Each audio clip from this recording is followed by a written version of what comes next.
Somewhere inside the Pokecology Museum, something small has gone very, very off-script. It started late at night, just before midnight, when every motion sensor in Hall C triggered at once. Security flagged it immediately. Officer Marcus was already on patrol, so he swept the corridor expecting to find something, anything. But at first, there was nothing.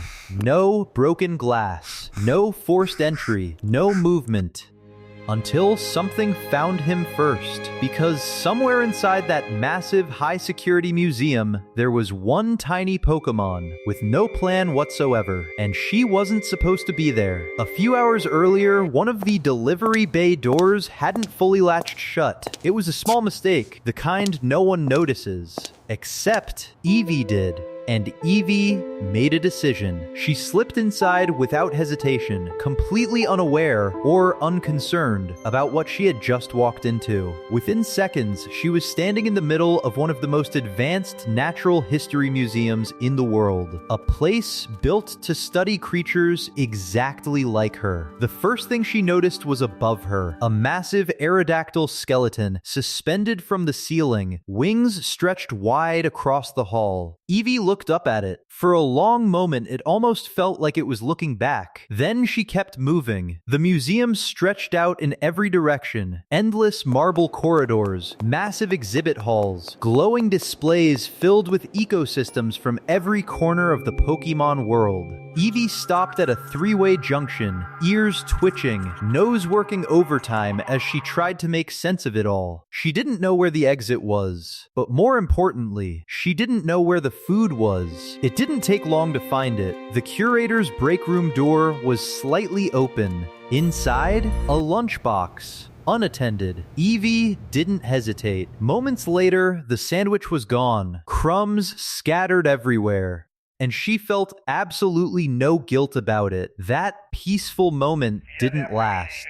Because just down the hall, Officer Marcus had already seen the motion alert. By the time he reached the break room, Eevee was already moving. She didn't think much about it, just one simple decision: anywhere but here. She launched off the table, cleared a chair in one smooth jump, and sprinted out the door just as it swung open behind her. She ran straight into the biome exhibit, and immediately forgot she was supposed to be hiding. The entire room was alive with color. Giant illuminated environments stretched across the walls, forests, oceans, ancient habitats, so detailed they almost felt real. Back in the break room, Marcus crouched over the evidence. The sandwich was gone, but not just eaten, devoured. Small bite marks, too small for anything human. And there, in the crumbs, tiny paw prints. He followed them.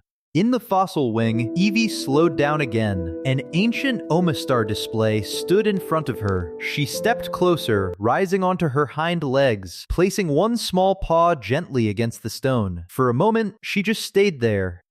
Still. Marcus wasn't far behind. The trail led him into the next hall, where he finally saw something. A flicker of movement, a cream-tipped tail disappearing behind a marble column. He ran, but when he reached it, nothing. Just empty space. Meanwhile, Eevee had wandered into the central dome, and everything changed. Moonlight poured in through the massive skylight above, covering the marble floor in a soft silver glow. Eevee stepped into the center of it, sat down, and looked up. That's when the search caught up to her. Marcus called for backup. Eevee didn't run. She just sat there, calm, quiet, watching. Marcus lowered his flashlight.